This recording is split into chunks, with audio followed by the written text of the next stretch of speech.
Hello दोस्तों, मेरा नाम रवि शास्त्री है। ये भूत की घटना उस वक्त की है जब मुझे और मेरे दोस्त अमर को अहमदाबाद में सिक्योरिटी गार्ड की जॉब मिली थी। फिर हम दोनों पुणे से अहमदाबाद आ गए थे। नए शहर में नौकरी मिलने के बाद सबसे पहला बड़ा प्रश्न ये रहने लगा कि जगह कहाँ मिलेगी। किस्मत से कंपनी के मैनेजर पुणे से थे, इसलिए उन्होंने 2 दिन के लिए कंपनी में रहने की जगह दे दी थी। अगले इतवार हम एक रियल एस्टेट ब्रोकर से मिले। उसने हमें एक पुरानी बिल्डिंग में फ्लैट किराए पर दिया जिसका नंबर था 303। हमने उस ब्रोकर को 3 महीने का किराया एडवांस दिया और उसी दिन शाम 6 बजे सामान लेकर नए फ्लैट में रहने गए। वहाँ पर सामान सेट करते वक्त रसोई में अमर को एक पुराना क्रिकेट बैट मिला। वह बैट मैंने रसोई की दीवार पर रख दिया था। सामान सेट करने के बाद रात को खाना खाकर ठीक 10 बजे हम बिस्तर पर सोने चले गए। दूसरे दिन मेरी नाइट शिफ्ट थी और अमर को सुबह 6 बजे की थी, इसलिए उसे 4 बजे उठकर टिफ़िन बनाना था। मैंने अमर से कहा था कि कुछ भी करना पर टिफ़िन बनाते वक्त मेरी नींद नहीं टूटनी चाहिए। तुम टिफ़िन बनाकर सुबह जल्दी निकल जाना। उसने भी हाँ कह दिया। फिर वह ज़मीन पर और मैं खटिया पर सो गए। फ्लैट में एक 0 बल्ब था।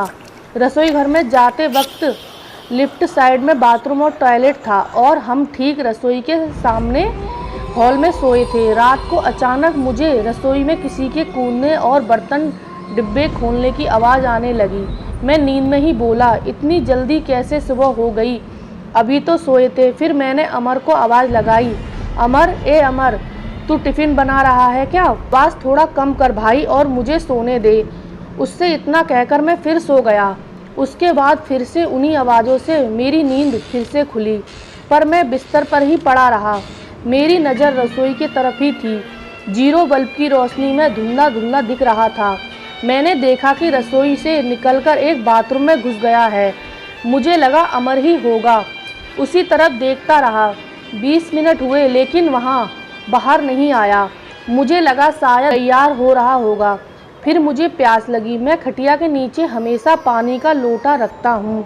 वही लेने के लिए जब मैं झुका तब नीचे का नज़ारा देखकर मुझे झटका लगा, क्योंकि अमर अभी भी नीचे ज़मीन पर ही सोया हुआ था।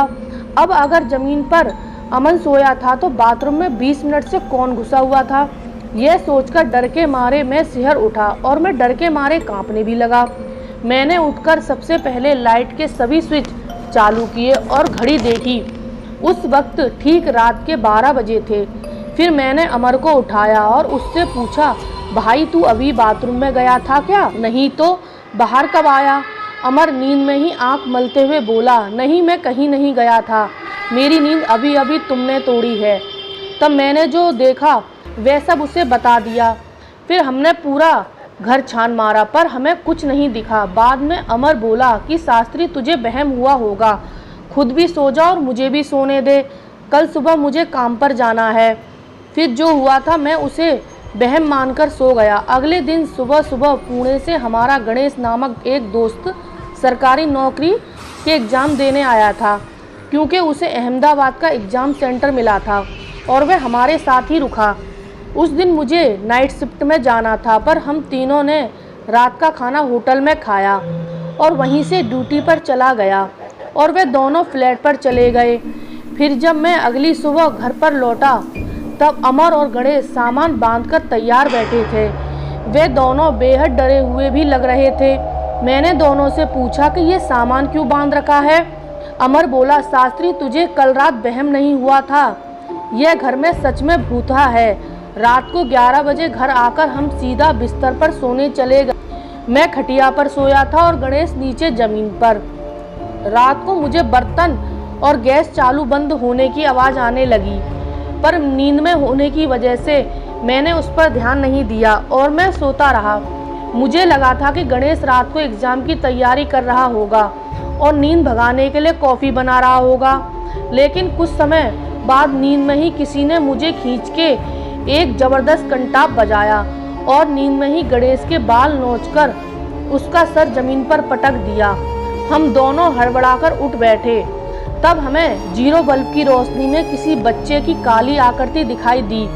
वह बच्चा हंस रहा था और हमसे पूछ रहा था, क्या तुम दोनों मेरे साथ क्रिकेट खेलोगे? बोलो ना, खेलोगे क्या? हम दोनों डर से थर-थर कांप रहे थे, पर हम कुछ बोले और चिल्लाएं इससे पहले ही वह भूत हमारे सामने तेजी से रसोई घर में जाकर वह क्रिकेट का बैट लेकर आया जो हमें मिला था। उसके बाद वह बाथरूम में घुस गया और देखो अभी तक बाहर नहीं निकला। उसी के डर से हम रात भर सोए नहीं हैं। रात भर हमने हनुमान चालीसा का पाठ किया और अब सामान पैक करके बैठे हैं। यह सब सुनने के बाद हमने रसोई में रखे हुए बर्तन और गैस भी वहीं छोड़ दिया और हॉल में जो सामान था वो सब लेकर कंपनी में चले गए।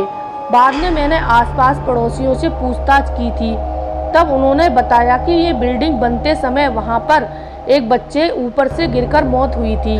अभी तक उस बच्चे की आत्मा वहीं भटक रही है। कभी कभी वह बच्चा आसपास और बिल्डिंग वालों को भी दिखता है और कभी कभी उसे देखने वालों को अपने साथ क्रिकेट खेलने को कहता है। यह थी भूतहा फ्लैट नंबर 303 की सच्ची घटना पर आधारित कहानी। आशा करती हूँ आपको ये कहानी पसंद आई हो। मेरे चैनल को सब्सक्राइब करके बेल आइकन को प्रेस करें। धन्यवाद।